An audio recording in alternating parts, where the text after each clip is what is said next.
ಎಲ್ಲರೂ ಸತ್ಯವೇದ ತಂದಿದ್ದೀರಾ? ಸರಿ, ಕಣ್ಗಳನ್ನು ಮುಚ್ಚಿ ಒಂದು ನಿಮಿಷ ಪ್ರಾರ್ಥನೆ ಮಾಡೋಣ. ಸ್ತೋತ್ರ ಕರ್ತನೆ, ಸ್ತೋತ್ರಪ್ಪ. ಸಾಕ್ಷಿ ಹೇಳಿದಂಥ ಪ್ರತಿಯೊಬ್ಬರನ್ನು ಸಾಕ್ಷಿ ನೆಲೆಸಿರುವಂಥ ಕೃಪೆ ಮಾಡಿಕೊಡಿ.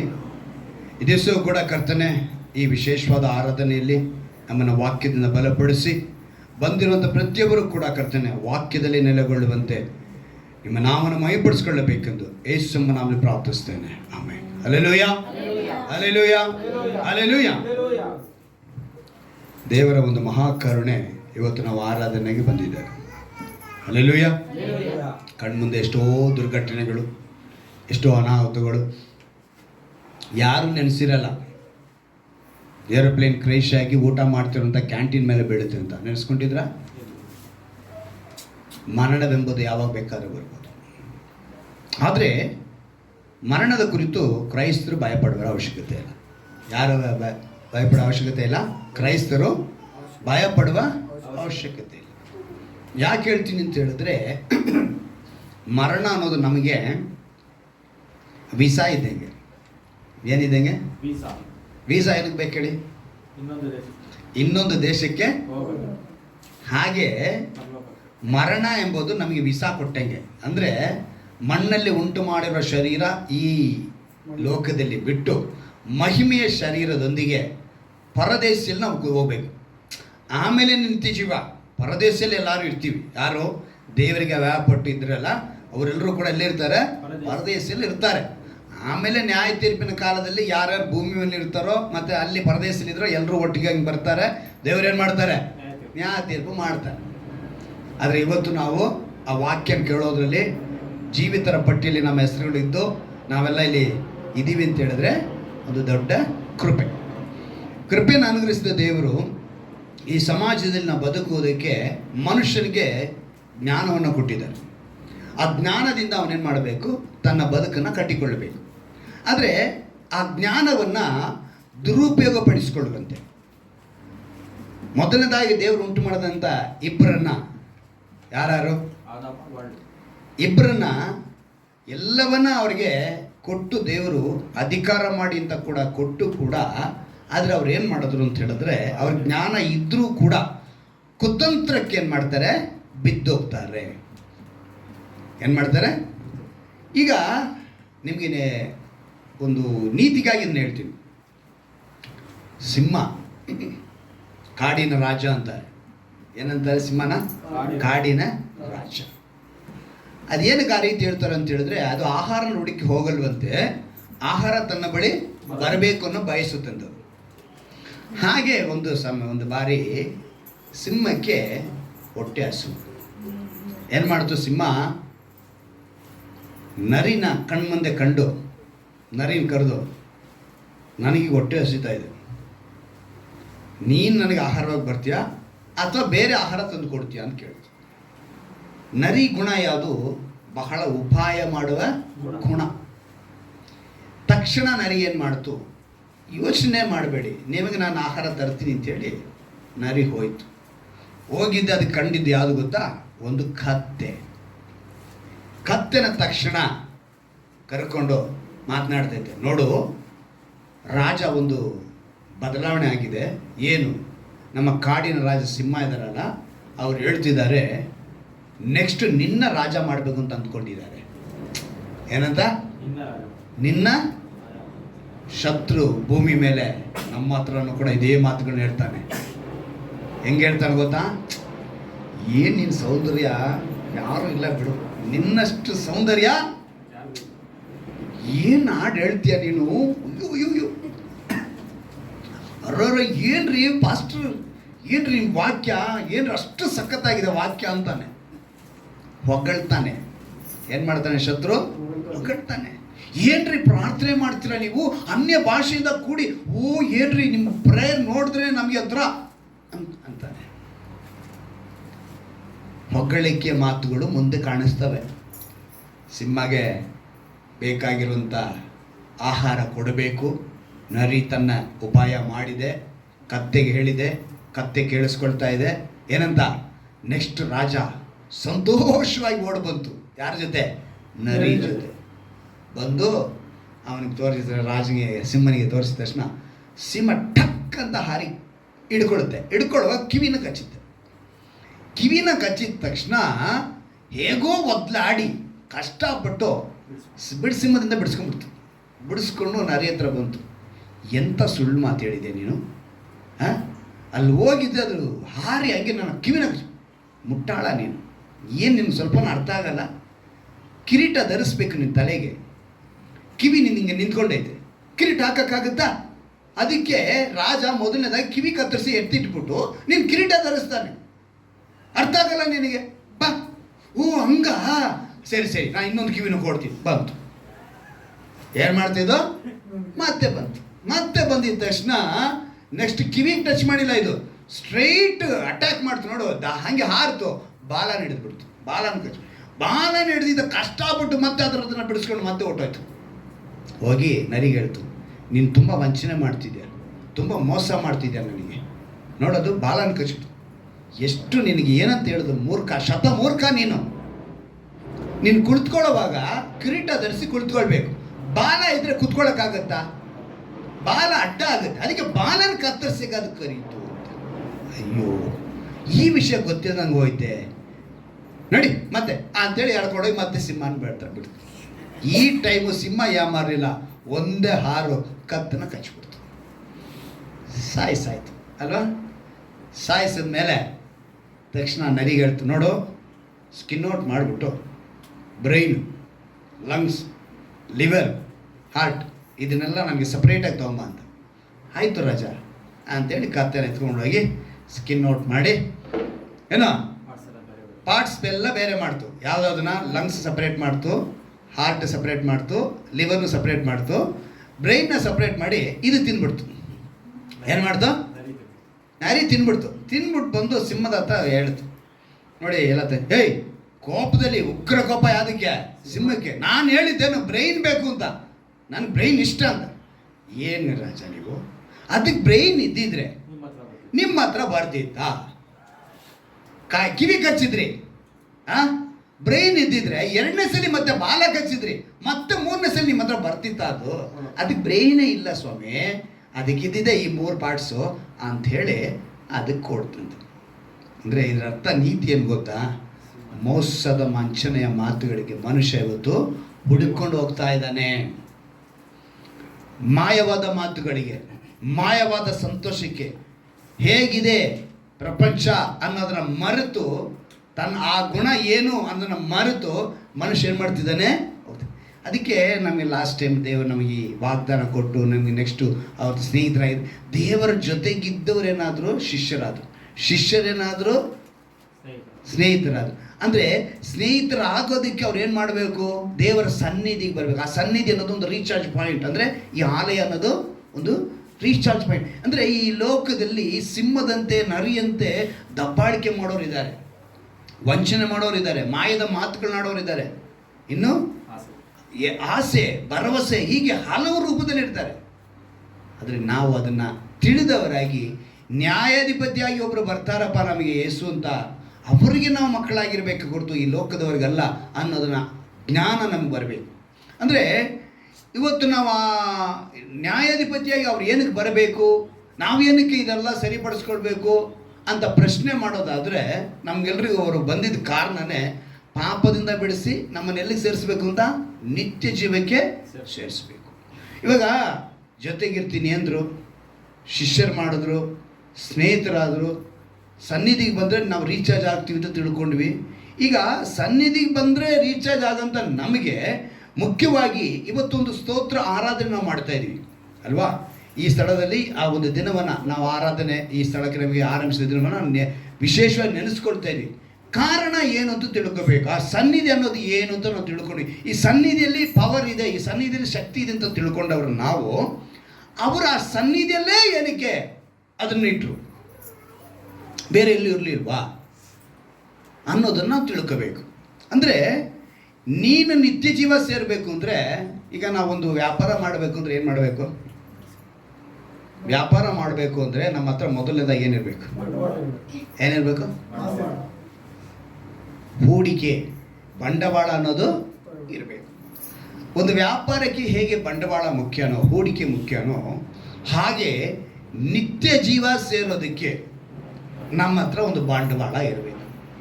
ಏನಿರಬೇಕು? ಬಂಡವಾಳ ಇರಬೇಕು. ಬಂಡವಾಳ ಇರೋದಕ್ಕೆ ದೇವರು ನಮಗೆ ಇವತ್ತು ತಿಂಗಳು ಒಂದು ಒಳ್ಳೆ ವಾಗ್ದಾನದೊಂದಿಗೆ ಕರ್ಕೊಂಬಂದ್ರಲ್ವಾ. 6 ತಿಂಗಳ ಕೈಕೊಂಡು ಬಿಟ್ರಿ ಅಂದರೆ ನೀವು ನನ್ನ ಸ್ನೇಹಿತರಾದ್ರಿ ಅಂತ ಹೇಳಿದ್ರು.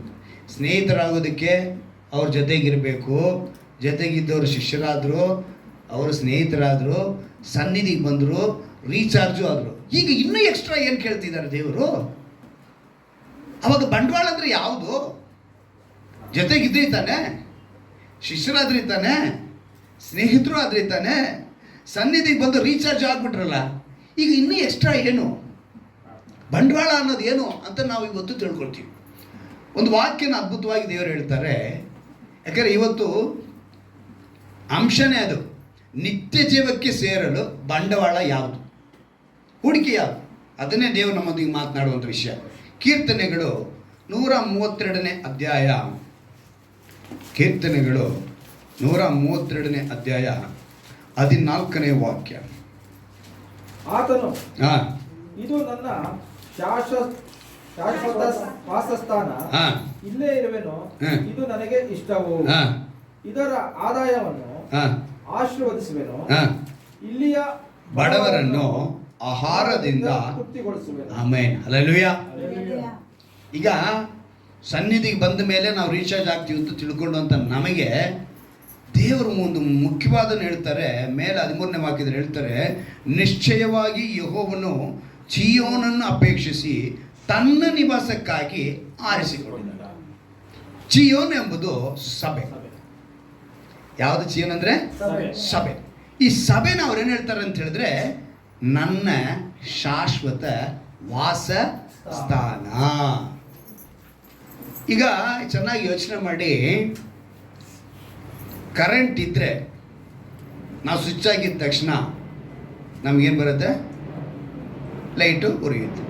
ಕರೆಂಟ್ ಹೋಯಿತು, ಲೈಟ್ ಉರಿಯೋಕ್ಕೆ ಈಗೇನು ಮಾಡ್ತೀವಿ ನಾವು? ಅದಕ್ಕೆ ಕೆಲವರು ಜನ್ರೇಟ್ ಇಟ್ಟಿದ್ದಾರೆ, ಕೆಲವರು UPS ಇಟ್ಕೊಂಡಿದ್ದಾರೆ. ಅಂದರೆ ಅದೇನು ಮಾಡ್ತಾ ಇದೆ? ಪವರ್ನ ಶೇಖರಣೆ ಮಾಡಿಟ್ಟಿದೆ. ಯಾವುದೇನು ಮಾಡಿದೆ? ಪವರ್ನ ಶೇಖರಣೆ ಮಾಡಿಟ್ಟಿದೆ. ಈಗ ಶೇಖರಣೆ ಇಲ್ಲದೆ ಹೋದರೆ ಅಲ್ಲೇನಾಗ್ಬಿಡುತ್ತೆ? ನೆಕ್ಸ್ಟ್ ಲೈಟ್ ಉರಿಯೋದಕ್ಕೆ ಸಾಧ್ಯ ಇಲ್ಲ. ಹಾಗೆ ದೇವರು ನೀನು ರೀಚಾರ್ಜ್ ಪಾಯಿಂಟಿಗೆ ಬರಬೇಕು ಅಂದರೆ ಆ ರೀಚಾರ್ಜ್ ಪಾಯಿಂಟಲ್ಲಿ ಏನಿರಬೇಕು? ಶೇಖರಣೆ ಇರಬೇಕು. ಮೊದಲೇ ಪವರಲ್ಲಿ ಇರಬೇಕು. ಆ ಪವರ್ ಏನು ಅಂತ ಹೇಳಿದ್ರೆ ದೇವರು ಹೇಳ್ತಾರೆ, ನಾನಲ್ಲಿದ್ದೀನಿ, ವಾಸ ಮಾಡ್ತಾ ಇದ್ದೀನಿ, ಅದು ನನ್ನ ಶಾಶ್ವತ ವಾಸಸ್ಥಾನ ಅಂತ ಹೇಳ್ತಾರೆ. ದೇವರು 2 ಮಾತಿನವರಲ್ಲ. ಮನುಷ್ಯನಂತೆ ಇವಾಗ ಒಂದು ಮಾತು, ನಾಳೆ ಒಂದು ಮಾತು, ಸಮಯಕ್ಕೊಂದು ಮಾತು, ಮಳೆ ಬಂದಾಗ ಒಂದು ಮಾತು, ಬಿಸಿಲಿದ್ದಾಗ ಒಂದು ಮಾತು, ಚಳಿಗಾಲದಲ್ಲಿ ಒಂದು ಮಾತು, ಗಂಡಸಿದಾಗ ಒಂದು ಮಾತು, ಹೆಂಗಸಿದಾಗ ಒಂದು ಮಾತು, ಅಧಿಕಾರಿ ಇದ್ದಾಗ ಒಂದು ಮಾತು ಅಲ್ಲ, ಸೇವಕರಿದ್ದಾಗ ಒಂದು ಮಾತು, ಸೇವಕರಿಲ್ದಿರೋ ಒಂದು ಮಾತು. ಆ ರೀತಿ ಅಲ್ಲ ದೇವರ ಮಾತುಗಳು. ದೇವರ ಮಾತುಗಳು ಹೇಗಿರುತ್ತೆ ಅಂತ ಹೇಳಿದ್ರೆ, ಒಂದೇ ಸಲಿ, ಒಂದೇ ಬಾರಿ, ಒಂದೇ ರೀತಿ, ನಿನ್ನೆ, ಇಂದು, ನಾಳೆ. ಯೇಸು ಕ್ರಿಸ್ತನು ನಿನ್ನೆ ಇದ್ದ ಹಾಗೆ ಈ ಹೊತ್ತು ನಿರಂತರವೂ ಹಾಗೆ ಇರೋನು. ಇದು ಮಾತು, ದೇವರ ಮಾತು, ವಾಕ್ಯ ಅಲ್ವಾ? ಅವ್ರು ಹಾಗೆ ಇರೋದಕ್ಕೆ ಕಾರಣ ಏನು ಅಂತ ಹೇಳಿದ್ರೆ ಅವ್ರ ಮಾತು ಹಾಗೆ ಇರುತ್ತೆ. ಈಗ ಶಾಶ್ವತ ವಾಸಸ್ಥಾನ ಅಂತ ಹೇಳ್ಬಿಟ್ರು. ಅದಕ್ಕೆ ಇವತ್ತು ನಾನು ಆಲಯ, ನಾವು ನಿನ್ನ ಆಲಯ. ಕಳ್ಳನ ಕದ್ದುಕೊಳ್ಳೋದಕ್ಕೆ ಬರೋದು, ಅವನೇನಾರು ಕುಯುಕ್ತಿ ಮಾಡ್ತಾನೆ, ನಿನ್ನಿಂದ ವಂಚನೆ ಮಾಡಬೇಕು, ಮೋಸದ ಮಾತನಾಡಬೇಕು, ಮಾಯದ ಮಾತನಾಡಬೇಕು, ನೀನು ಹೇಳ್ಕೊಂಡೋಗ್ಬೇಕು. ಇಲ್ಲಿ ದೇವರು ಸ್ಪಷ್ಟವಾಗಿ ಹೇಳ್ತಾರೆ, ಶಾಶ್ವತ ವಾಸಸ್ಥಾನ. ಇನ್ನೊಂದು ಹೇಳ್ತಾರೆ, ಇಲ್ಲೇ ಇರಬೇಕು. ಎಲ್ಲಿರ್ತಾರಂತೆ? ವಾಸಸ್ಥಾನ. ಈಗ ನಾರಾಯಣ್ ಬದ್ರು, ರತ್ನ ಸಿಸ್ಟ್ರು ಬಹಳ ಗಮನದಲ್ಲಿ ಇಟ್ಕೋಬೇಕು. ಈ ಜಾಗದಲ್ಲಿ ಯಾರು ಇದೀನಿ ಅಂತ ಮಾತು ಕೊಡ್ತಿದ್ದಾರೆ? ಹಲ್ಲೆಲೂಯಾ. ಈ ಜಾಗದಲ್ಲಿ ಅವ್ರು ಇರ್ತೀನಿ ಅಂತ ಹೇಳ್ತಿದ್ದಾರೆ, ನೀವು ಅದರಲ್ಲಿ ಇರಬೇಕು. ಅವರೊಂದಿಗೆ ನಾವು ಇಲ್ಲಿ ಇದ್ದೀವಿ. ಅಲ್ಲಿಗೆ ಇದು ದೇವರಿರುವಂಥ ಸ್ಥಳವಾಗಿ ಅವರ ಶಾಶ್ವತ ವಾಸಸ್ಥಾನವಾಗಿ ಮಾಡಿಕೊಂಡು ಅವ್ರು ಹೇಳ್ತಾರೆ, ಇದರ ಆದಾಯವನ್ನು ಆಶೀರ್ವದಿಸುವೆನು. ಯಾವುದು ಇದರ ಆದಾಯ? ಆತ್ಮಗಳ ಆದಾಯ. ಅದನ್ನು ಆಶೀರ್ವದಿಸುನು ಅಂತ ಹೇಳ್ತಾರೆ. ನೆಕ್ಸ್ಟ್ ಹೇಳ್ತಾರೆ, ಬಡವರನ್ನು ಆಹಾರದಿಂದ ತೃಪ್ತಿಗೊಳಿಸುವೆನು. ಬಡವ್ರನ್ನ ಏನು ಮಾಡ್ತಾರಂತೆ? ಆಹಾರ. ಅಂದರೆ ಇಲ್ಲಿ 2 ವಿಧವಾದ ಆಹಾರ ಇದೆ. ಒಂದು ಶಾರೀರಿಕ ಆಹಾರ, ಇನ್ನೊಂದು ಆತ್ಮಿಕ ಆಹಾರ. ಈ 2ರಿಂದನೂ ದೇವರೇನು ಮಾಡ್ತಿದ್ದಾರೆ? ತೃಪ್ತಿಗೊಳಿಸ್ತಾರೆ. ಅಂದರೆ ಇವ್ರು ಏನಾಗಿರಬೇಕು? ತೃಪ್ತಿಯಾಗಿರಬೇಕು. ಅಂದರೆ ಚಿಯೋನಿಗೆ ಒಂದು ಮುಂದಣ ಪ್ರಖ್ಯಾತಿ ಅಂತ ಒಂದಿದೆ. ಅಂದರೆ ಈ ಸಭೆಗೆ ಅಂತ ಒಂದು ಮುಂದಣ ಪ್ರಖ್ಯಾತಿ. ಆ ಪ್ರಖ್ಯಾತಿ ಏನು ಅಂತೇಳಿ ಪ್ರವಾದಿ ಯೆಶಾಯನ ಮೂಲಕ ಒಂದು ಅದ್ಭುತವಾದ ಮಾತನ್ನು ದೇವರು ಹೇಳ್ತಾರೆ. ಪ್ರವಾದಿ ಯೆಶಾಯನ ಗ್ರಂಥ 2ನೇ ಅಧ್ಯಾಯ ಓದ್ತೀನಿ, ಗಮನ ಇಟ್ಟು ಕೇಳಿ. 2ನೇ ಅಧ್ಯಾಯದ 2ನೇ ವಾಕ್ಯವನ್ನು ನಾನು ಓದ್ತೀನಿ, ಕೇಳಿ. ಪ್ರವಾದಿ ಯೆಶಾಯನ ಮೂಲಕ ಈ ಚಿಯೋನ್ ಎಂಬ ಪದನಲ್ಲಿ ಮೇಲ್ಗಡೆ ಬಂದು ನೋಡಿ, ಚಿಯೋನಿನ ಮುಂದಣ ಪ್ರಖ್ಯಾತಿ ಅಂತ ಬರೆಯಿದೆ. ಅಂದರೆ ಸಭೆಯ ಮುಂದಿನ ಪ್ರಖ್ಯಾತಿ. ಯಾಕೆಂದರೆ ಅವ್ರ ವಾಸಸ್ಥಾನ ಶಾಶ್ವತವಾದ ವಾಸಸ್ಥಾನ, ಅಲ್ಲೇ ಇರ್ತೀನಿ ಅಂತ ಹೇಳ್ತಾರೆ. ಅಲ್ಲಿ ಇರ್ತೀನಿ ಅಂತ ಹೇಳಿದ ಮಾತ್ರವಲ್ಲ, ಅದು ನನಗೆ ಇಷ್ಟ ಅಂತ ಹೇಳ್ತಾರೆ. ಅಲ್ಲಿರುವಂಥ ಆದಾಯವನ್ನು ಆಶೀರ್ವದಿಸ್ತೀನಿ ಅಂತ ಹೇಳ್ತಾರೆ. ನೆಕ್ಸ್ಟ್ ಏನು ಹೇಳ್ತಾರೆ? ಬಡವರನ್ನ ತೃಪ್ತಿಗೊಳಿಸ್ತಾರೆ, ಆಹಾರದಿಂದ ತೃಪ್ತಿ. ಕಾರಣ ಏನು ನೋಡುವಾಗ 2ನೇ ವಾಕ್ಯ ಹೇಳ್ತಿದೆ, ಅಂತ್ಯಕಾಲದಲ್ಲಿ ಯೆಹೋವನ ಮಂದಿರದ ಬೆಟ್ಟವು ಗುಡ್ಡ ಬೆಟ್ಟಗಳಿಗಿಂತ ಉನ್ನತೋನ್ನತವಾಗಿ ಬೆಳೆದು ನೆಲೆಗೊಳ್ಳುವುದು. ಮಂದಿರ ಹೆಂಗಿರುತ್ತೆ ಅಂದರೆ, ಬೆಟ್ಟ ಅನ್ನೋದು ಎಲ್ರಿಗೂ ಕಣ್ಣಿಗೆ ಕಾಣಿಸುವಂತೆ ಇರುತ್ತಲ್ವಾ. ಗುಡ್ಡ ಅನ್ನೋದು ಹೆಂಗೆ ಕಾಣಿಸುತ್ತೆ? ಎಲ್ರಿಗೂ ಕಣ್ಣಿಗೆ ಕಾಣಿಸುವಂತೆ. ಒಂದು ಚಿಕ್ಕ ಕಲ್ಲನ್ನು ನಾವು ಯಾರು ಬೆಟ್ಟ ಅಂತ ಹೇಳಲ್ಲ, ಗುಡ್ಡ ಅಂತ ಹೇಳಲ್ಲ. ಅಂದರೆ ಬೆಟ್ಟ ಅನ್ನೋದು ಎಲ್ರಿಗೂ ಕಣ್ಣಿಗೆ ಕಾಣಿಸೋದು, ಮುಂದೆ ಕಾಣಿಸುತ್ತೆ. ಆ ರೀತಿಯಾಗಿ ಸಭೆ ಎಂಬುದು, ಮಂದಿರ ಎಂಬುದು ಎಲ್ರಿಗೂ ಉನ್ನತೋನ್ನತವಾಗಿ ಕಾಣಿಸುತ್ತದೆ. ಈ ಸಭೆ ಕೂಡ, ಗುಡ್ಡದ ಮೇಲಿರುವಂಥ ಈ ಸಭೆ ಕೂಡ ಒಂದು ದಿವಸ ಹಾಗೆ ಕಾಣಲ್ಪಡಬೇಕು. ಇವತ್ತು ನಾವು ಒಳಗಡೆ ಇರ್ಬೋದು ಮರೆಯಾಗಿ, ಆದರೆ ಈ ಮಂದಿರವನ್ನು ಅವ್ರು ಏನು ಹೇಳ್ತಾರೆ? ಈ ಮಂದಿರನ ಅವರು ಬೆಟ್ಟವು ಗುಡ್ಡ ಬೆಟ್ಟಗಳಿಂದ ಉನ್ನತೋನ್ನತವಾಗಿ ಬೆಳೆದು ನೆಲೆಗೊಳ್ಳುವುದು. ಆಗ ಸಕಲ ದೇಶಗಳವರು ಅದರ ಕಡೆಗೆ ಪ್ರವಾಹಗಳಂತೆ ಬರುವರು. ಈ ದರ್ಶನನೇ ನಾನು ದೇವರು ನನಗೆ ಕೊಟ್ಟಿದ್ದು. ಇಂದಲ್ಲ ನಾಳೆ ಮಾಡ್ತಾರೆ. ನಾನು ಇವತ್ತಿಗೆ 9 ವರ್ಷ ಕಳೆದೋಯ್ತು, ಆಯ್ತಾ? ನಾನು ಯಾವತ್ತೂ ಬೇಸರ ಹೊಂದವನಲ್ಲ. ಕೆಲವು ಸಮಯ ದೇವರ ಹತ್ರ ಪ್ರಶ್ನೆ ಮಾತ್ರ ಮಾಡಿದ್ದೀನಿ, ಇನ್ನೂ ನನ್ನನ್ನು ಏನು ಸರಿಪಡಿಸ್ಕೊಳ್ಬೇಕು, ನನ್ನಿಂದ ಇನ್ನೂ ಏನು ಬಯಸ್ತಿದ್ಯಪ್ಪ, ನಾನು ಇನ್ನೂ ಎಷ್ಟರ ಮಟ್ಟಿಗೆ ನನ್ನ ಒಪ್ಪಿಸ್ಕೊಡ್ಬೇಕು ಅಂತ ಕೇಳ್ತೀನಿ ಹೊರತು, ನಾನು ಇರೋದ್ರಲ್ಲಿ ತೃಪ್ತಿಯಾಗಿರ್ತೀನಿ ಹೊರತು ಇಲ್ಲದೇ ಇರೋದಕ್ಕೆ ಆಸೆ ಪಟ್ಟವನೇ ಅಲ್ಲ. ಅಂದರೆ ಆತ್ಮಗಳ ಕುರಿತು ಹೇಳ್ತಾ ಇದ್ದೀನಿ, ಶಾರೀರಿಕವಾಗಿ ಅಲ್ಲ, ಆತ್ಮಿಕವಾಗಿ ಹೇಳ್ತೀನಿ. ಈ ಆತ್ಮಗಳನ್ನ ನಾನು ದೇವರ ರಾಜ್ಯಕ್ಕೆ ನಡೆಸಬೇಕಪ್ಪ. ಕೊಟ್ಟಿರೋ ಆತ್ಮಗಳು ಅದನ್ನು ನಾನೇನು ಮಾಡಬೇಕು? ದೇವರ ರಾಜ್ಯದ ಕಡೆಗೆ. ಅದಕ್ಕೆ ದೇವರು ಪ್ರತಿ ತಿಂಗಳು ಪ್ರತಿ ವಾರ ನಮಗೊಂದು ಒಳ್ಳೆ ವಾಗ್ದಾನ ಕೊಡ್ತಾರೆ. ಇಲ್ಲಿ ಹೇಳ್ತಾರೆ, ಪ್ರವಾಹಗಳಂತೆ ಬರುವರು, ಹೊರಟು ಬಂದ ಬಹು ಜನಾಂಗದವರು ಬನ್ನಿರಿ. ಏನಂತ ಹೇಳ್ತಾರಂತೆ? ಬಂದವರು ಕೂಡ ಹೇಳ್ತಾರೆ, ಯೆಹೋವನ ಪರ್ವತಕ್ಕೆ, ಯಾಕೋಬ್ಯರ ದೇವರ ಮಂದಿರಕ್ಕೆ ಹೋಗೋಣ. ಆತನು ತನ್ನ ಮಾರ್ಗಗಳ ವಿಷಯವಾಗಿ ನಮಗೆ ಬೋಧನೆ ಮಾಡುವನು, ನಾವು ಆತನ ದಾರಿಗಳಲ್ಲಿ ನಡೆಯುವು ಎಂದು ಹೇಳುವರು. ಏಕೆಂದರೆ ಚಿಯೋನಿನಿಂದ ಧರ್ಮೋಪದೇಶವು, ಯೆರೂಸಲೇಮಿನಿಂದ ಯೆಹೋವನ ವಾಕ್ಯವು ಹೊರಡುವವು. ಏನಕ್ಕಿಲ್ಲಿ ಅವರು ಶಾಶ್ವತ ವಾಸಸ್ಥಾನ ಅಂತ ಹೇಳಿದ್ರೆ, ಇಲ್ಲಿಂದಾನೇ ಧರ್ಮೋಪದೇಶ, ಇಲ್ಲಿಂದಾನೇ ವಾಕ್ಯ ನಿಮಗೆ ಹೊರಗೆ ಬರುತ್ತೆ. ನೀವು ರೀಚಾರ್ಜ್ ಪಾಯಿಂಟಿಗೆ ಬಂದಿದ್ದೀರಾ, ಇಲ್ಲಿ ಆಲ್ರೆಡಿ ಶೇಖರಣೆ ಆಗಿದೆ, ಇದು ನಿಮಗೆ ಹೊರಟು ಬರುತ್ತೆ. ನೀವು ಅದನ್ನು ಸ್ವೀಕರಿಸ್ತೀರಾ. ನೀವು ಸ್ವೀಕರಿಸಿಕೊಂಡಾಗ ಇದನ್ನು ಅವ್ರೇನು ಮಾಡ್ತಾರೆ? ಇಷ್ಟಪಟ್ಟಿರುವಂಥ ಸ್ಥಳದಲ್ಲಿ ಇದ್ದು ನಿಮ್ಮನ್ನು ಆಶೀರ್ವದಿಸ್ತಾರೆ. ನಿಮ್ಮನ್ನು ಆಶೀರ್ವಿಸದಲ್ಲದೆ ನಿಮ್ಮನ್ನು ತೃಪ್ತಿನೂ ಪಡಿಸ್ತಾರೆ. ಈಗ ತೃಪ್ತಿಪಡಿಸುವುದು, ಈ ಒಂದು ತೃಪ್ತಿಪಡಿಸ್ತಾರೆ, ಈ ಆಶೀರ್ವಾದ ಸಿಗುತ್ತೆ ಅನ್ನೋದು ನೀವು ತಿಳಿದು ಈ ವಾಕ್ಯದ ಜ್ಞಾನವನ್ನು ಪಡ್ಕೋಬೇಕು. ಈ ವಾಕ್ಯದ ಜ್ಞಾನ ಪಡ್ಕೋಬೇಕು ಅಂದರೆ ಕೀರ್ತನೆಗಳು 119ರಲ್ಲಿ ಒಂದು ಮಾತು ಬರೆಯಲ್ಪಟ್ಟಿದೆ. ಕೀರ್ತನೆಗಳು 119ನೇ ಅಧ್ಯಾಯದಲ್ಲಿ ಒಂದು ಮಾತು ಬರೆಯಲ್ಪಟ್ಟಿದೆ. 169ನೇ ವಾಕ್ಯ, ಕೀರ್ತನೆಗಳು.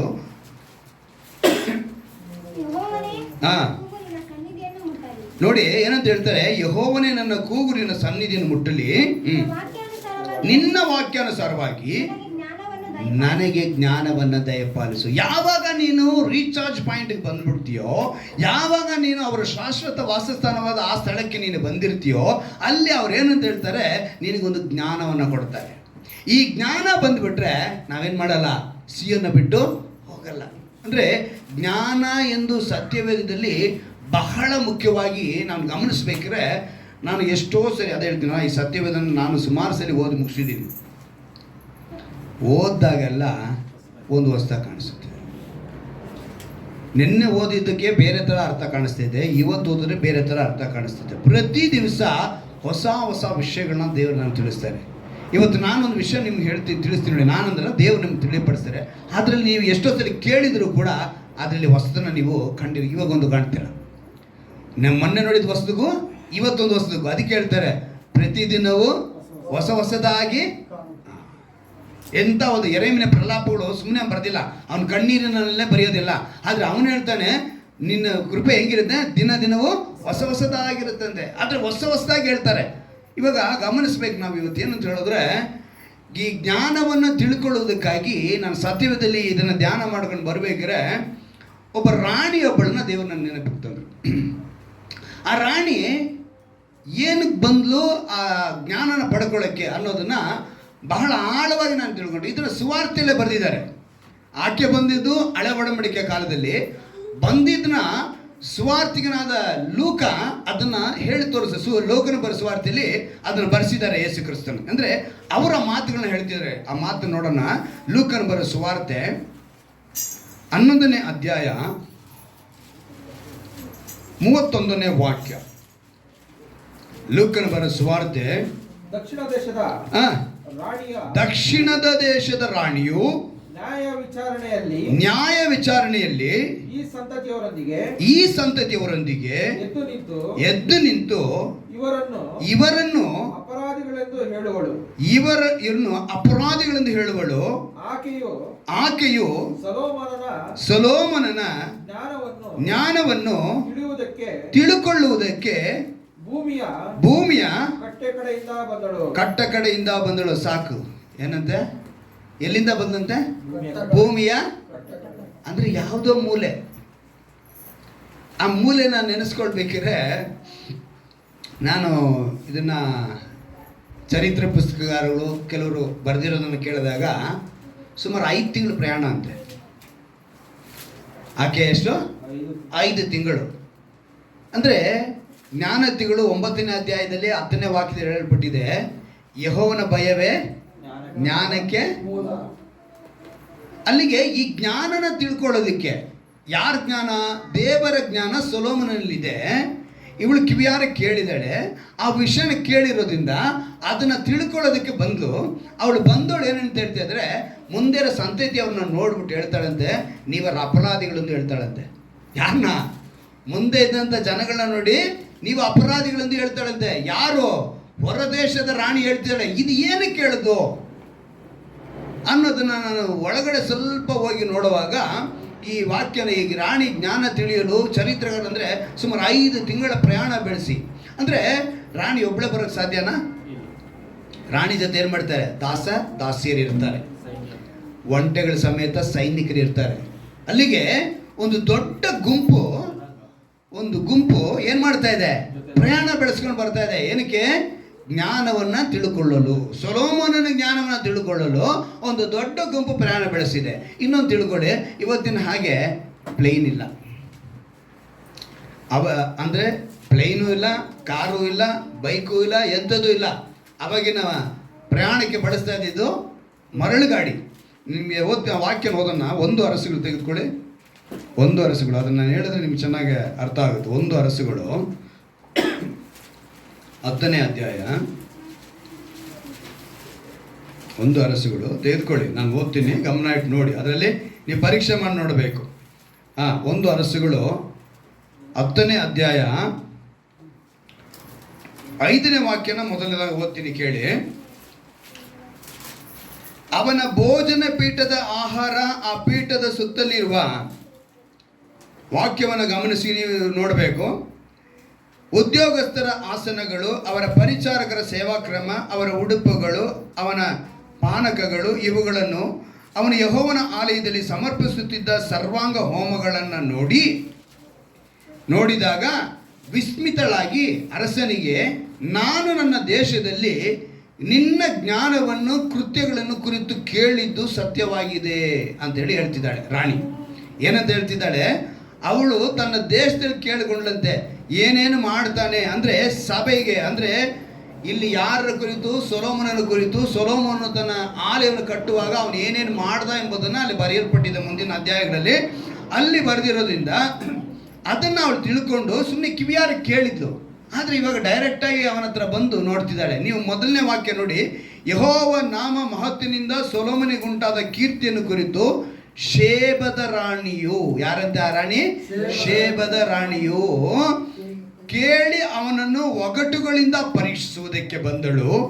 ಆಕೆಯು ಸುಗಂಧ ದ್ರವ್ಯ, ಅಪರಿಮಿತವಾದ ಬಂಗಾರ, ರತ್ನ ಇವುಗಳನ್ನು ಒಂಟೆಗಳ ಮೇಲೆ ಏರಿಸಿಕೊಂಡು ಮಹಾಪರಿವಾರದೊಡನೆ, ನಾನೇನು ಹೇಳಿದೆ ಮೊದಲೇ, ಅವಳು ಒಂಟಿಯಾಗಿ ಬರಲಿಲ್ಲ, ಮಹಾಪರಿವಾರದೊಡನೆ ಯೆರೂಸಲೇಮಿಗೆ ಬಂದು ತನ್ನ ಮನಸ್ಸಿನಲ್ಲಿ ಗೊತ್ತು ಮಾಡಿಕೊಂಡಿದ್ದ ಎಲ್ಲ ವಿಷಯಗಳನ್ನು ಕುರಿತು ಸೊಲೊಮೋನನೊಡನೆ ಸಂಭಾಷಿಸಿದಳು. ಅವಳಿಗೇನೇನು ಡೌಟ್ಸ್ ಇತ್ತು, ಅವಳು ತನ್ನ ರಾಜ್ಯವನ್ನು ಆಳ್ವಿಕೆ ಮಾಡೋದಕ್ಕೆ ತನಗೇನೇನು ಬೇಕಾಗಿತ್ತು ಜ್ಞಾನ, ಇವೆಲ್ಲವನ್ನ ತಿಳಿದುಕೊಳ್ಳೋದಕ್ಕೆ ಎಲ್ಲಿಂದ ಪ್ರಯಾಣ ಬೆಳೆಸಿದ್ದಾಳೆ? ದಕ್ಷಿಣದಿಂದ ಪ್ರಯಾಣ ಬೆಳೆಸಿ ಸುಮಾರು ಒಂದು 5 ತಿಂಗಳು ಅಂತೇಳಿ ಚರಿತ್ರೆಗಾರರು ಅಂದರೆ ಸತ್ಯವೇದ ಪಂಡಿತರುಗಳು ಹೇಳುವಂಥ ಒಂದು ವಿಷಯ. ಅವಳು 5 ತಿಂಗಳು ಪ್ರಯಾಣ ಬೆಳೆಸಿ, 5 ತಿಂಗಳು ಪ್ರಯಾಣ ಬೆಳೆಸಬೇಕು ಅಂದರೆ ಅಷ್ಟು ಜನ, ದೊಡ್ಡ ಪರಿವಾರಕ್ಕೆ ಊಟಕ್ಕೆ ವ್ಯವಸ್ಥೆ, ಒಂಟೆಗಳಿಗೆ ನೀರು, ಇಷ್ಟೆಲ್ಲ ರೆಡಿ ಮಾಡಿಕೊಂಡು ಆ ಪ್ರಯಾಣ ಬೆಳೆಸಿ ಅವ್ರು ಎಲ್ಲಿಗೆ ಬಂದಿದ್ದಾರೆ? ಸೊಲೊಮೋನನ ಜ್ಞಾನವನ್ನ ತಿಳಿದುಕೊಳ್ಳೋದಕ್ಕೆ ಅವನ ಯೆರೂಸಲೇಮಿಗೆ ಬಂದಿದ್ದಾರೆ. ಯೆರೂಸಲೇಮಿಗೆ ಬಂದಾಗ ಅಲ್ಲಿ ಸೊಲೊಮೋನನ ಎಲ್ಲ ಜ್ಞಾನ, ಅವನು ಕಟ್ಟಿಸಿದ ಅರಮನೆ, ಅವನ ಭೋಜನ ಪೀಠದ ಆಹಾರ, ಆ ಪೀಠದ ಸುತ್ತಲಿರೋ ಉದ್ಯೋಗಸ್ಥರ ಆಸನಗಳು, ಅವನ ಪರಿಚಾರಕರ ಸೇವಾ ಕ್ರಮ, ಅವರ ಉಡುಪುಗಳು, ಅವನ ಪಾನಕಗಳು, ಇವುಗಳನ್ನು ಅವನು ಯೆಹೋವನ ಆಲಯದಲ್ಲಿ, ಎಲ್ಲಿ ಅಂತೆ? ಯೆಹೋವನ ಆಲಯದಲ್ಲಿ ಸಮರ್ಪಿಸುತ್ತಿದ್ದ. ಅದನ್ನ ನೋಡಿ ವಿಸ್ಮಿತಳಾಗಿ ಆಕೆ ಏನಂತ ಹೇಳ್ತಿದ್ದಾಳೆ? ನಾನು ನನ್ನ ದೇಶದಲ್ಲಿ ನಿನ್ನ ಜ್ಞಾನವನ್ನು, ಕೃತ್ಯಗಳನ್ನು ಕುರಿತು ಕೇಳಿದ್ದು ಸತ್ಯವಾಗಿದೆ. ಅದೇನಾಗಿದೆ? ಸತ್ಯವಾಗಿದೆ. ನಾನು ಕೇಳಿದ್ದು ಯಾವುದು? ಸುಮ್ಮನೆ ಬೂಟಾಟಿಕೆ ಮಾತಲ್ಲ, ವದಂತಿಗಳಲ್ಲ, ಅಪಪ್ರಚಾರವಲ್ಲ, ಇದು ಸತ್ಯ ಅಂತೇಳಿ ನನ್ನ ಕಣ್ಣಾರೆ ಕಂಡುಬಿಟ್ಟೆ ಅಂತೇಳಿ ಹೇಳಿ ಆಕೆ ಹೇಳ್ತಾಳೆ, ನಾನಾಗಿ ಇಲ್ಲಿಗೆ ಬಂದು ಕಣ್ಣಾರೆ ನೋಡೋದಕ್ಕಿಂತ ಮೊದಲು ಜನರು ಹೇಳಿದ್ದ ಸುದ್ದಿಯನ್ನು ನಂಬಲಿಲ್ಲ. ಈಗ ನೋಡಿದರೆ ನಿನ್ನ ಜ್ಞಾನ ವೈಭವಗಳು ನಾನು ಕೇಳಿದ್ದಕ್ಕಿಂತ ಹೆಚ್ಚಾಗಿದೆ. ಜನರು ನನಗೆ ಇದರಲ್ಲಿ ಅರ್ಧವನ್ನಾದರೂ ಹೇಳಲಿಲ್ಲ, ಅರ್ಧ ಕೂಡ ಹೇಳಿಲ್ಲ ನನಗೆ, ಇಷ್ಟು ನೀನು ಮಾಡಿರೋದನ್ನ ಸ್ವಲ್ಪನೇ ಹೇಳಿರೋದು ಅಂತ ಹೇಳಿ ಅವಳು ಹೇಳ್ತಿದ್ದಾಳೆ. ನೋಡಿ, ಅರ್ಧವನ್ನಾದ್ರೂ ಹೇಳಿಲ್ಲ. ನಿನ್ನ ಪ್ರಜೆಗಳು ಸದಾ ನಿನ್ನ ಮುಂದೆ ನಿಂತುಕೊಂಡು ನಿನ್ನ ಜ್ಞಾನ ವಾಕ್ಯಗಳನ್ನು ಕೇಳುವ ನಿನ್ನ ಸೇವಕರು ಧನ್ಯರು. ನಿನ್ನ ಏನಂತ ಹೇಳ್ತಾರೆ? ನಿನ್ನನ್ನು ಮೆಚ್ಚಿ ಇಸ್ರಾಯೇಲ್ ಸಿಂಹಾಸನದ ಮೇಲೆ ಕುಳ್ಳಿರಿಸಿದ ನಿನ್ನ ದೇವರಾದ ಯೆಹೋವನಿಗೆ ಸ್ತೋತ್ರವಾಗಲಿ. ಹಲ್ಲೆಲೂಯಾ. ಅರಬ್ ದೇಶದ ಒಂದು ಪಟ್ಟಣ ಇದು, ಈ ಶೇಬಾ. ಆ ಪಟ್ಟಣಕ್ಕೆ ಹೆಸರು ಶೇಬಾ. ಆ ಪಟ್ಟಣದಲ್ಲಿ ಇರುವಂಥ ರಾಣಿ ಹೆಸರು ಶೇಬದ ರಾಣಿ. ಅಲ್ಲಿ ಮೊದಲೇ ಒಂದಿತ್ತು ವಿಷಯ, ಏನು ಅಂತ ಹೇಳಿದ್ರೆ, ಕಳ್ಳರು ಆಮೇಲೆ ಗುಲಾಮರನ್ನಾಗಿ ವ್ಯಾಪಾರ ಮಾಡುವಂಥ ಜನಾಂಗವೇ ಅಲ್ಲಿ ಇದ್ದಿದ್ದು. ಆ ಅರಬ್ ದೇಶದ ಆ ಒಂದು ಪಟ್ಟಣ, ಶೇಬಾ ಪಟ್ಟಣ ಇದೆಯಲ್ಲ, ಅಲ್ಲಿ ಇದ್ದಂಥ ಜನಗಳ ಗುಣ ಏನು ಅಂತ ಹೇಳಿದ್ರೆ, ಮೊದಲು ಅವರು ಕಳ್ಳರು, ಎರಡನೇದಾಗಿ ಅವರಲ್ಲಿ ಇದ್ದಂದನ್ನೇ ಗುಲಾಮರನ್ನ ವ್ಯಾಪಾರ ಮಾಡೋದು, ಯಾರನ್ನಾರು ಗುಲಾಮರ್ತನಕ್ಕೆ ವ್ಯಾಪಾರ ಮಾಡಿಗೆ ಎತ್ಕೊಂಡು ಹೋಗೋದು, ಅಂತ ಒಂದು ಜನಾಂಗ. ಆದರೆ ಅಲ್ಲಿದ್ದಂಥ ರಾಣಿಗೆ ಸೊಲೊಮೋನನ ಜ್ಞಾನ ತಿಳಿದು ನಾನು ಒಳ್ಳೆ ರಾಜ್ಯಭಾರ ಮಾಡಬೇಕು ಅಂತೇಳಿ ಸೊಲೊಮೋನನ ಹುಡುಕೊಂಡು ಇಷ್ಟು ಪ್ರಯಾಣ ಬೆಳೆಸಿ ಅಲ್ಲಿಗೆ ಬಂದಳು ಅನ್ನೋದನ್ನ ಈ ವಿಷಯ ತಿಳಿಸ್ತಾ ಇದೆ. ಈ ವಿಷಯದಿಂದ ನಾವೇನು ತಿಳ್ಕೊಳ್ತೀವಿ ಅಂತ ಹೇಳಿದ್ರೆ, ಒಂದು ಜ್ಞಾನ ತಿಳ್ಕೊಳ್ಳೋದಕ್ಕೆ ಆಕೆ ಪಟ್ಟ ಪ್ರಯಾಣ. ಇವತ್ತು ಇಲ್ಲಿ ಕುಳಿತಿರುವಂಥ ನಾವೆಲ್ಲ ದೇವರ ಜ್ಞಾನವನ್ನು ಕೇಳೋದಕ್ಕೆ ಎಷ್ಟು ಪ್ರಯಾಸ ಪಡ್ತೀವಿ. ಈಗ ಆ ಲೂಕನ ಬರೋ ಸುವಾರ್ತೆಗೆ ಹೋಗಿ 11ನೇ ಅಧ್ಯಾಯಕ್ಕೆ ಹೋಗಿ 31ನೇ ವಾಕ್ಯದ ಕೊನೆಯ ಭಾಗ ಒಂದು ಪದ ಬಿಟ್ಟಿದ್ದೀನಿ ಅಲ್ಲಿ, ಓದದೇ ಇರೋದನ್ನ. ಲೂಕನ ಬರೋ ಸುವಾರ್ತೆ 11ನೇ ಅಧ್ಯಾಯದಲ್ಲಿ 31ನೇ ವಾಕ್ಯದಲ್ಲಿ ಒಂದು ಪದ ಬಿಟ್ಟಿದ್ದೀವಿ, ನಾವು ಓದಲಿಲ್ಲ. ಏನಂತೆ? ಆದರೆ ಇಲ್ಲಿ ಸೊಲೊಮೋನನಿಗಿಂತಲೂ ಹೆಚ್ಚಿನವನು ಇದ್ದಾನೆ. ಹಲ್ಲೆಲೂಯಾ. ಇವಾಗ ಈ ಸ್ಥಳದಲ್ಲಿ ಯಾರಿದ್ದಾರೆ? ಸೊಲೊಮೋನನಿಗಿಂತಲೂ ಹೆಚ್ಚಿನವನಿದ್ದಾನೆ. ನಮಗೆ ಯಾಕೆ ಆ ಭಯ ಇಲ್ಲ? ನಮಗೆ ಯಾಕೆ ಆ ಜ್ಞಾನ ಬೇಕು ಅಂತ ನಮಗೆ ಅನ್ನಿಸ್ಲಿಲ್ಲ? ನಮಗೆ ಬರಬೇಕು. ಅದಕ್ಕೇನೆ ಒಂದು ಹೇಳ್ತೀನಿ ತಿಳ್ಕೊಳ್ಳಿ, ನೀ ಪಡೋ ಪ್ರಯಾಸ, ಮುಖ್ಯವಾಗಿ ಮೂರ್ತಿ ಪಡೋ ಪ್ರಯಾಸ, ಅವ್ರು ನೆನೆಸ್ಕೊಳ್ತಾರೋ ಬಿಡ್ತಾರೋ, ನಾನು ನನ್ನ ಕುಟುಂಬ ನೆನೆಸ್ಕೊಳ್ತೀವಿ. ಏನಂತ ಗೊತ್ತಾ? ಇಷ್ಟು ಪ್ರಯಾಣ ಬೆಳೆಸ್ಕೊಂಡು ಬರ್ತಾರಲ್ಲ, ಇದು ಖಂಡಿತವಾಗಿ ವ್ಯರ್ಥ ಆಗಲ್ಲ. ಶೇಬದ ರಾಣಿ ದೇವರ ಜ್ಞಾನವನ್ನು ತಿಳಿದುಕೊಳ್ಳುವುದಕ್ಕಾಗಿ ಸುಮಾರು 5 ತಿಂಗಳು ಪರಿವಾರದೊಡನೆ ಎಲ್ಲ ಖರ್ಚು ಮಾಡಿಕೊಂಡು, ಆ ಪರಿವಾರದಕ್ಕೆ ಬೇಕಾಗಿರೋ ಎಲ್ಲ ಖರ್ಚು ಅವಳದೆ. ಅಷ್ಟು ಖರ್ಚು ಮಾಡಿ ಆಕೆ ಅಲ್ಲಿ ಬಂದು ಜ್ಞಾನವನ್ನು ತಿಳ್ಕೊಂಡ್ಲು. ಕಾರಣ ಏನು? ಆ ಜ್ಞಾನ ಬೇಕಾಗಿದೆ. ಹೀಗೆ ನಾವು ಒಂದೊಂದು ಆರಾಧನೆಗೆ ಇಲ್ಲಿ ಬಂದಾಗ ನಾವು ದೇವರ ಜ್ಞಾನವನ್ನು ಪಡೆದುಕೊಳ್ತೀವಿ. ಯೆಹೋವನ ಭಯವೇ ಜ್ಞಾನಕ್ಕೆ. ಆ ಜ್ಞಾನ ಬೇಕು ಅಂತ ಹೇಳಿದ್ರೆ ಶೇಬದ ರಾಣಿಯಂತೆ ನೀನು ಪ್ರಯತ್ನ ಮಾಡುವಾಗ ಆ ಪ್ರಯತ್ನಕ್ಕೆ ಖಂಡಿತವಾದ ಫಲ ಇದೆ. ನಾವು ಪಕ್ಕದಲ್ಲಿದ್ದು ಜ್ಞಾನವನ್ನು ತಿಳ್ಕೊಳ್ಳಿಲ್ಲ ಅಂತ ಹೇಳಿದ್ರೆ ದೇವರಿಗೆ ಲೆಕ್ಕ ಕೊಡಬೇಕು. ನಾವಿಲ್ಲೇ ಇರ್ತೀವಿ, ಅದೇನು ಮಾಡ್ತಾ ಇಲ್ಲ, ದೇವರ ಜ್ಞಾನಕ್ಕೆ ಬೆಲೆ ಕೊಡ್ತಾ ಇಲ್ಲ. ಆ ದೇವರ ಜ್ಞಾನ ಕೇಳಬೇಕು, ನಾವು ಅಲ್ಲಿಗೆ ಬರಬೇಕು. ಪಕ್ಕದಲ್ಲಿದ್ರು ನಮ್ಮನ್ನು ಸರಿಪಡಿಸ್ಕೊಳ್ಬೇಕು. ಅದಕ್ಕೆ ಸೊಲೊಮೋನನಿಗಿಂತಲೂ ಹೆಚ್ಚಿನವನು ಇಲ್ಲಿದ್ದಾನೆ. ಕೋರೆ ಹಿರಿಯರ್ತ ಒಂದು ಮಾತು ಹೇಳ್ತಾರೆ, 84ನೇ ಅಧ್ಯಾಯ ಕೀರ್ತನೆಗಳು 10ನೇ ವಾಕ್ಯ. ನಿನ್ನ ಆಲಯದ ಅಂಗಳದಲ್ಲಿ ಒಂದು ದಿನ, ಒಂದು ಅದ್ಭುತವಾದ ಮಾತು. ನೆಕ್ಸ್ಟ್ ನಾವು ಅದೇ ಅಧ್ಯಾಯ ನೆಕ್ಸ್ಟ್ ವಾರ ನಾವು ಓದ್ತೀವಿ. ಕೀರ್ತನೆಗಳು 84ನೇ ಅಧ್ಯಾಯ 10ನೇ ವಾಕ್ಯ. ಎಂತ ಒಂದು ಅದ್ಭುತವಾದ ಮಾತನ್ನು ಬರೆಸಿದ್ದಾರೆ ನೋಡಿ.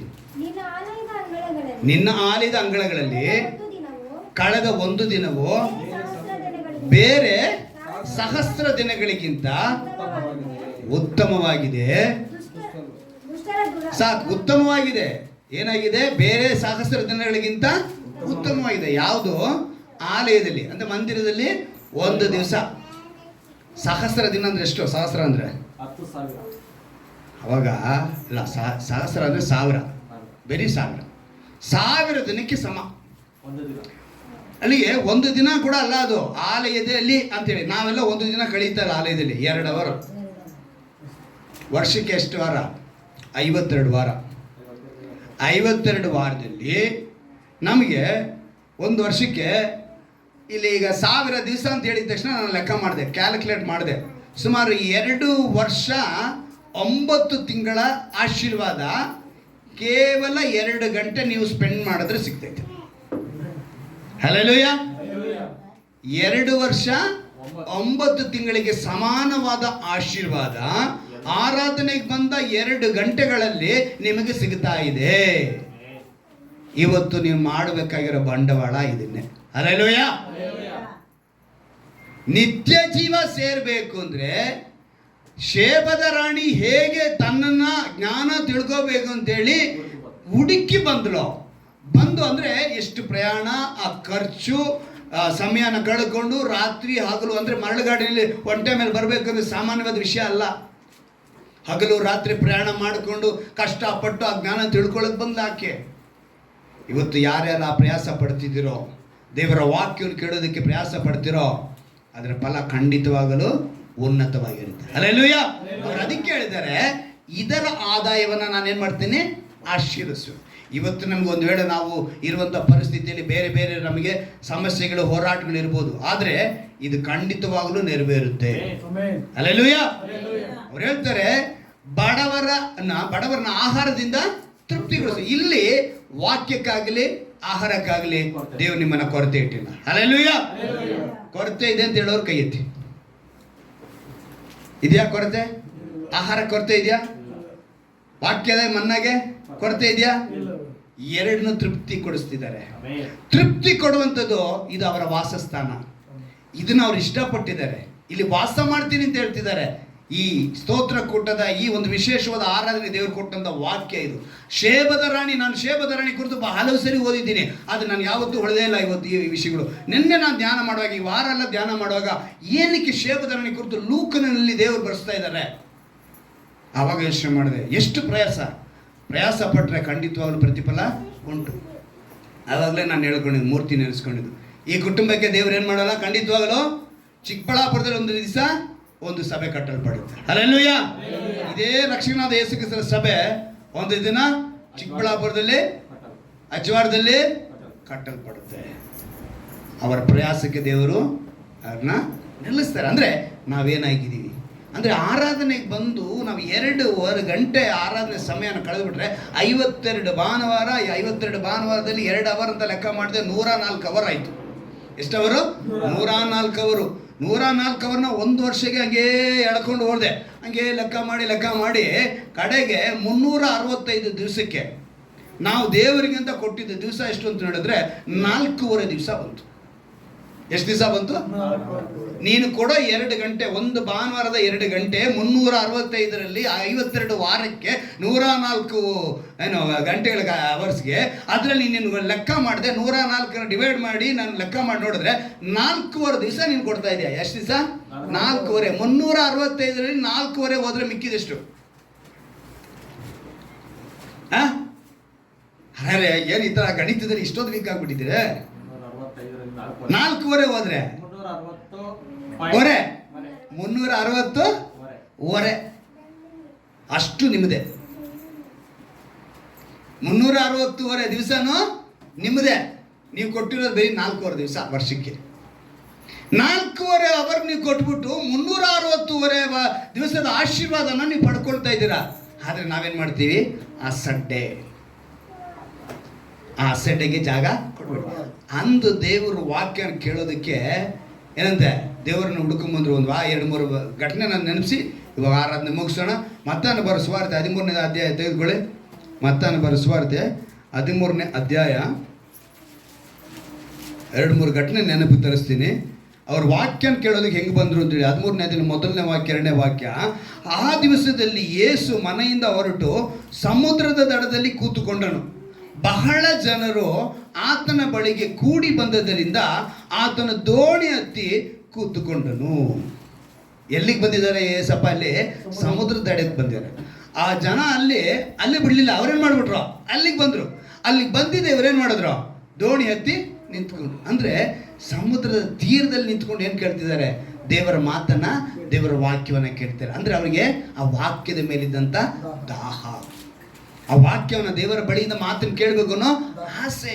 ಅಂದರೆ ಅವ್ರು ಹೇಳ್ತಾರಲ್ಲ, ನಾನು ಶಾಶ್ವತವಾಗಿ ಇರ್ತೀನಿ ಅಂತ ಹೇಳ್ತಾರೆ, ಇಲ್ಲೇ ಇರ್ತೀನಿ ಅಂತ ಹೇಳ್ತಾರೆ, ಇದು ನನಗಿಷ್ಟ ಅಂತ ಹೇಳ್ತಾರೆ, ಆಶೀರ್ವದಿಸ್ತೀನಿ ಅಂತ ಹೇಳ್ತಾರೆ, ಬಡವರನ್ನ ತೃಪ್ತಿಗೊಳಿಸ್ತೀನಿ ಅಂತ ಹೇಳಿದ್ದಾರೆ. ಅಂದರೆ ಅದನ್ನು ತಿಳ್ಕೋಬೇಕು. ಪಕ್ಕದಲ್ಲೇ ಬನ್ನಿ ನೀವು ಇದನ್ನು ತಿಳ್ಕೊಂಡು 15ನೇ ಅಧ್ಯಾಯ 14ನೇ ಅಧ್ಯಾಯದಲ್ಲಿ 13ನೇ ವಾಕ್ಯನ ಓದ್ತೀನಿ ಕೇಳಿ. ಯೇಸು ಅದನ್ನು ಕೇಳಿ ದೋಣಿಯನ್ನು ಹತ್ತಿ ಆ ಸ್ಥಳವನ್ನು ಬಿಟ್ಟು ವಿಂಗಡವಾಗಿ ಅಡವಿಗೆ ಹೋದ್ನಂತೆ. ಎಲ್ಲಿಗೆ ಹೋದ್ರಂತೆ? ಕಾಡಿಗೆ ಹೋದ್ರು ಕೂಡ ಜನ ಏನು ಮಾಡಿದ್ರು? ಬಿಡಲಿಲ್ಲ ಅವನು.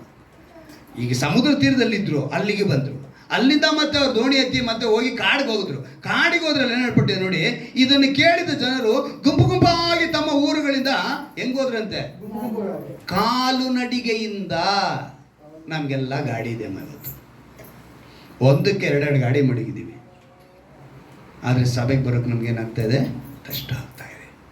ಕಾಲು ನಡಿಗೆಯಲ್ಲಿ ಹೋಗಿ ಅವ್ರೇನು ಮಾಡಿದ್ರಂತೆ? ಆತನ ಹಿಂದೆ ಬಂದರು. ಅಲ್ಲಿ ನಡೆದಿದ್ದ ಘಟನೆ 5 ರೊಟ್ಟಿ 2 ಮೀನು ಅಲ್ವಾ? 12 ಪುಟ್ಟಿಗಳು ಉಳಿಯುವಂತೆ ಮಾಡಿದ್ರು. ಅದು 12 ಪುಟ್ಟಿಗಳು 12 ಶಿಷ್ಯರಿಗೆ ಗುರುತಾಗು. ಆ 12 ಪುಟ್ಟಿಗಳಿಂದ ಮತ್ತೆ ಎಷ್ಟು ಜನಕ್ಕೆ ಸುವಾರ್ತೆ ಸಾರಲ್ಪಡಬೇಕು ಅನ್ನೋ ಒಂದು ಗುರುತಾಗಿ ಅವೆಲ್ಲ ನಡೀತು. ಅಂದರೆ ದೇವರು ಒಂದು ಪ್ರತಿಯೊಂದು ವಿಷಯದಲ್ಲಿ ತನ್ನ ಗುರುತನ್ನು ತಿಳಿಪಡಿಸ್ತಾರೆ, ಅದನ್ನು ತಿಳಿಯಪಡಿಸಿ. ಅಂದರೆ ಅಲ್ಲಿ ತೃಪ್ತಿ ಆಯಿತು, ಮತ್ತು ಅವ್ರಿಗೆ ಇನ್ನು ಉಳಿಸುವಿಕೆನೂ ಕೊಟ್ಟರು. ಅಂದರೆ ದೇವರ ವಾಕ್ಯವನ್ನು ಕೇಳುವಾಗ ನೀವು ತೃಪ್ತಿನೂ ಬರುತ್ತೆ, ಆಶೀರ್ವಾದನೂ ಬರುತ್ತೆ. 2ರಿಂದ ತುಂಬ ಆಶೀರ್ವಾದಗಳು. ಅಂದರೆ ಹಾಗೆಂದ ಮೇಲೆ ನಾವು ಹೂಡಿಕೆ ಮಾಡಬೇಕು. ಆರಾಧನೆಗೆ ಬಂದಾಗ ಆ ಸಮಯನೇ ನಾವು ಮಾಡಿದಂಥ ಹೂಡಿಕೆ. ನೀವು ಆರಾಧನೆಗೆ ಬರ್ತಿರಲ್ಲ, ಈ ಸಮಯ ಕೊಡ್ತಿರಲ್ಲ, ಈ 2-2.5 ಗಂಟೆ, ಈ ಸಮಯನೇ ನಿಮ್ಮ ಬಂಡವಾಳ. ಯಾವುದಕ್ಕೆ? ನಿತ್ಯ ಜೀವಕ್ಕೆ. ಇದನ್ನು ನೀವು ಬಂಡವಾಳ ಮಾಡಲಿಲ್ಲ, ನಂಗೆ ಲಾಭ ಬೇಕು ಅಂತ ಹೇಳಿದ್ರೆ ಸಾಧ್ಯನೇ ಇಲ್ಲ. ನಿಮಗೆ ಆಶೀರ್ವಾದ ಬೇಕು ಅಂದರೆ ಸಾಧ್ಯನೇ ಇಲ್ಲ.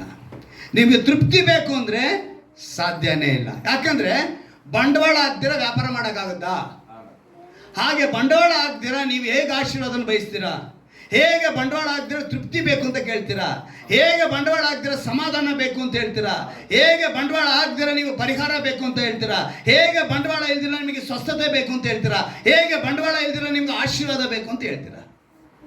ಸೊ ಬಂಡವಾಳ ಅನ್ನೋದು ನೀನು ಹಾಕು. ದೇವ್ರು ಏನು ಮಾಡ್ತಾರೆ? ಅಲ್ಲಿಗೆ ದೇವರು ಏನು ವ್ಯಾಪಾರ ಮಾಡ್ತಿದ್ದಾರೆ ಅಂತ ಪ್ರಶ್ನೆ ಮಾಡಬಾರ್ದು.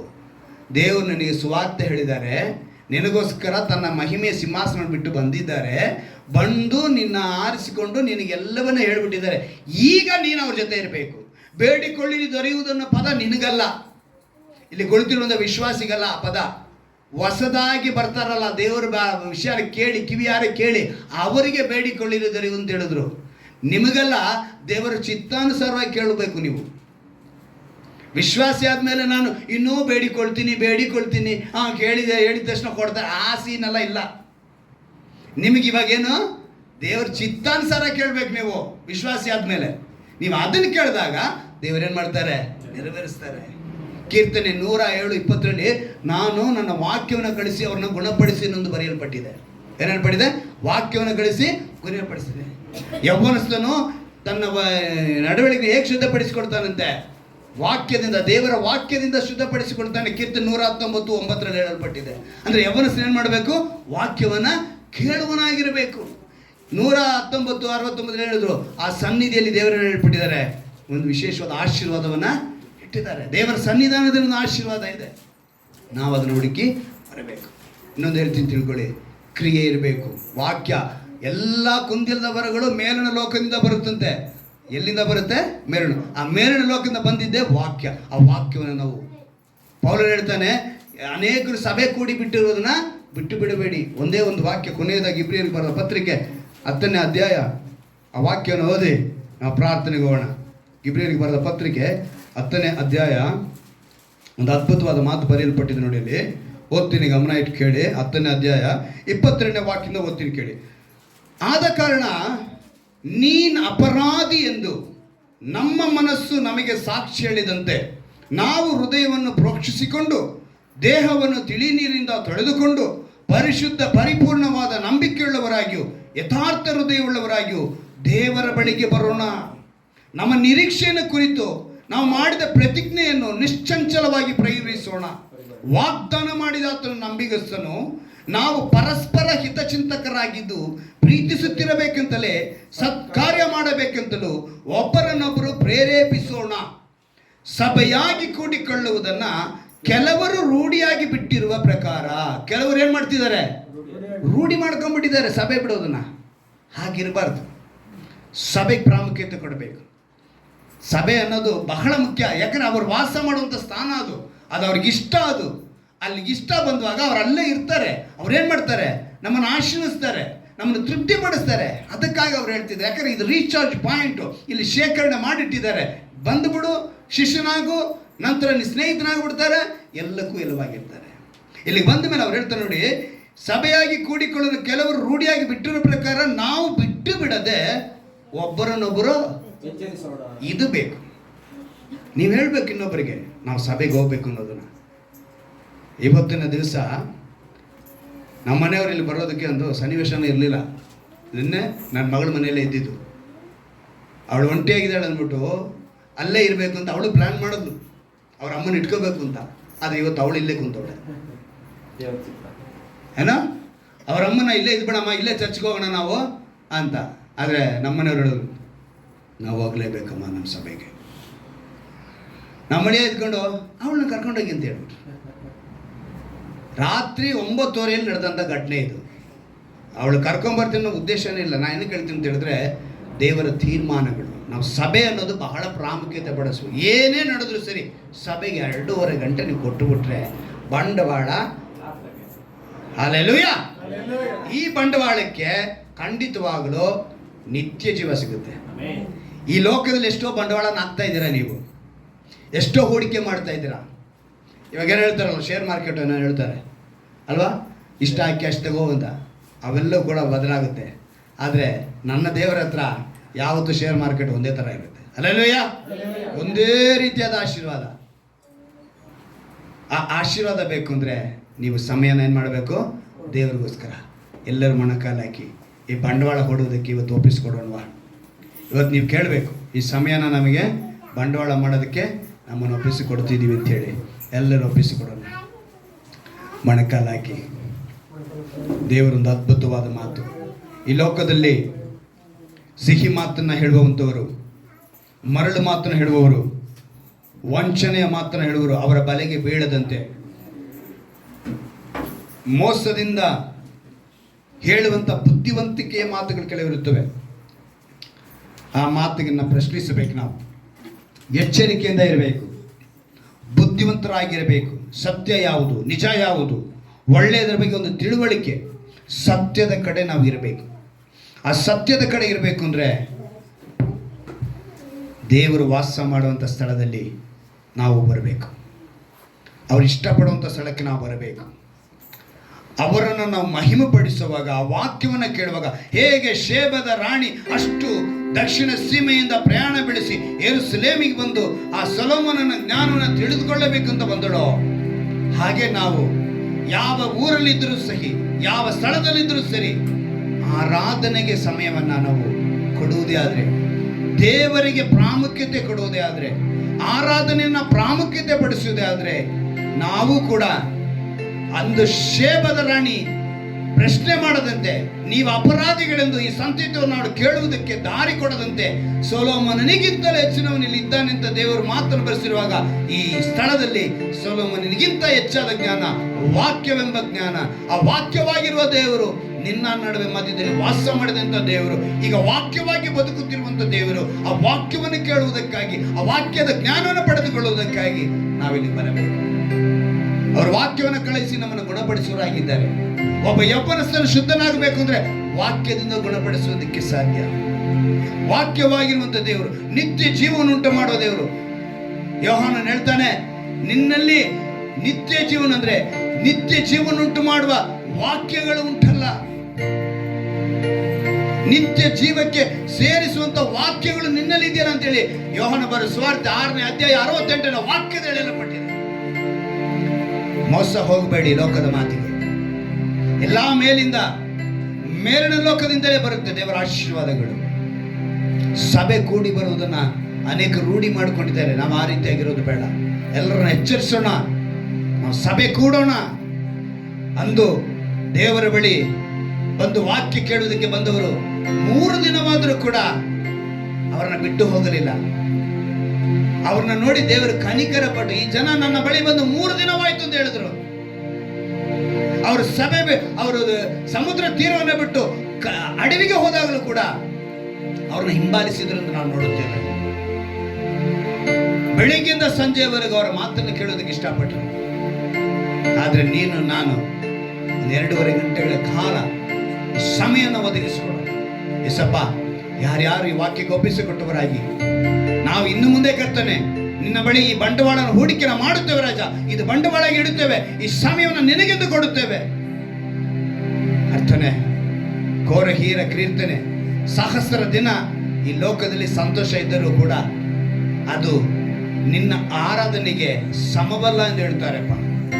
ಅದಕ್ಕಿಂತ ಹೆಚ್ಚಾದದ್ದು, 1000 ದಿನಗಳಿಗಿಂತ ಹೆಚ್ಚಾದದ್ದು ಆ ಆಶೀರ್ವಾದವನ್ನು ಪಡೆದುಕೊಳ್ಳುವಂತೆ ಪ್ರತಿಯೊಬ್ಬರು ಒಪ್ಪಿಸಿಕೊಟ್ಟಿರುವುದಕ್ಕಾಗಿ ಸ್ತೋತ್ರ ರಾಜ. ಯಾರ್ಯಾರು ಪ್ರಯಾಸಪಟ್ಟು ಹೆಚ್ಚಿನ ದೂರಗಳಿಂದ ಬಂದಿರುವಂತಹ ಪ್ರತಿಯೊಂದು ಕುಟುಂಬಗಳನ್ನ ಕರ್ತನೆ ಎಲ್ಲರನ್ನೂ ಕೂಡ ಕರೆದು ಒಪ್ಪಿಸಿಕೊಡುತ್ತೇನೆ. ಈ ಸಮಯವನ್ನ ನಿನಗಾಗಿ ಒಪ್ಪಿಸಿಕೊಡುತ್ತೆ ಅಂತ ಹೇಳಿ ಇವತ್ತು ಯಾರ್ಯಾರು ತೀರ್ಮಾನ ಮಾಡಿದಾರೋ ಅವರೆಲ್ಲರ ತೀರ್ಮಾನವನ್ನ ನೀನು ಆಶೀರ್ವಿಸಿಕೊಡಬೇಕಾಗಿ ಪ್ರಾರ್ಥಿಸ್ತೇನೆ. ಅವರ ಆದಾಯವನ್ನು ಆಶೀರ್ವಿಸಿಕೊಡು, ಅವರಿಗೆ ಆಹಾರದಿಂದ ತೃಪ್ತಿಪಡಿಸು. ವಾಕ್ಯವೆಂಬ ಆಹಾರದಿಂದ, ಶಾರೀರಿಕ ಆಹಾರದಿಂದ ಅವರನ್ನು ತೃಪ್ತಿಪಡಿಸು. ವಾಕ್ಯವನ್ನು ಒದಗಿಸಲಿ, ಬಲಪಡಿಸು ಕರ್ತನೆ. ಈ ವಾಕ್ಯವನ್ನು ಯಾರು ಯಾವ ಸಮಯದಲ್ಲಿ ಕೇಳಿದರೂ ಕೂಡ ಒಂದು ವಿಶೇಷವಾದ ಆಶೀರ್ವಾದ ಯೇಸುವಿನ ನಾಮದಲ್ಲಿ ಪ್ರಾರ್ಥಿಸಿ. ಎಲ್ಲ ಬಲಹೀನತೆಗಳನ್ನು ತೆಗೆದುಹಾಕು. ಸ್ವಸ್ಥತೆ ಉಂಟಾಗಲಿ, ನೆಮ್ಮದಿ ಉಂಟಾಗಲಿ, ಆರೋಗ್ಯ ಉಂಟಾಗಲಿ ರಾಜ. ಎಂತ ಬಲಹೀನತೆ ಇದ್ದರೂ ಕೂಡ ನಿನ್ನ ವಾಕ್ಯದಿಂದ ಕರ್ತನೆ ಬಿಡುಗಡೆ. ಮನುಷ್ಯನ ಕೈಗಳಿಡುವುದಿಂದಲೋ ಅಥವಾ ಮನುಷ್ಯನ ಎಣ್ಣೆ ಹಚ್ಚುವುದರಿಂದಲೋ ಬಿಡುಗಡೆ ಅಲ್ಲ ಕರ್ತನೆ. ನೀನು ಹೇಳಿದಂತ ಮಾತು, ನಿನ್ನ ನಂಬಿಕೆ ನಿನ್ನ ಸ್ವಸ್ಥಪಡಿಸುವುದು ಅಂತ ಹೇಳಿ, ನಂಬಿಕೆ ಮಾತ್ರ ಇರಲಿ ಅಂತ ಹೇಳಿದ್ಯಾ ಕರ್ತನೆ. ಆ ನಂಬಿಕೆ ಇವರಲ್ಲಿ ಹುಟ್ಟುವಂತೆ, ಆ ನಂಬಿಕೆ ಹುಟ್ಟುವುದಕ್ಕೆ ನಿನ್ನ ವಾಕ್ಯವನ್ನು ಕೇಳುವಂತೆ, ಆ ವಾಕ್ಯವನ್ನು ಕೇಳುವುದಕ್ಕೆ ನಿನ್ನ ಜ್ಞಾನವನ್ನು ಪಡೆದುಕೊಳ್ಳುವುದಕ್ಕೆ ಸಭೆಗೆ ಬರುವಂತೆ ನಿನ್ನ ಕೃಪೆ ನಾನು ಗ್ರಹಿಸು, ಆಶೀರ್ವದಿಸು, ಬಲಪಡಿಸು. ನಿನ್ನ ನಾಮ ಮಾತ್ರ ಮಹಿಪಡು. ಪ್ರತಿಯೊಬ್ಬರ ಮೇಲೆ ನಿನ್ನ ವಿಶೇಷವಾದ ಕರುಣೆ ಇದು. ಸ್ತೋತ್ರ ಆರಾಧನೆ ಆಶೀರ್ವಿಸಿಕೊಟ್ಟಿದ್ದಕ್ಕಾಗಿ ಸ್ತೋತ್ರ. ನಮ್ಮಲ್ಲಿ ಏನಾದ್ರು ಕುಂದು ಕೊರತೆಗಳಿದ್ರೆ ನಮ್ಮನ್ನು ಕ್ಷಮಿಸು, ಬಿಡದೆ ಕೃಪೆಯನ್ನು ತುಂಬಿಸು. ನಮ್ಮ ರಕ್ಷಕನಾದ ಯೇಸು ಕ್ರಿಸ್ತನ ನಾಮದಲ್ಲಿ ಪ್ರಾರ್ಥಿಸಿ ಬೇಡುವಂತ ಜೀವನ ತಂದೆಯೇ, ಆಮೆನ್. ಹಲ್ಲೆಲೂಯಾ.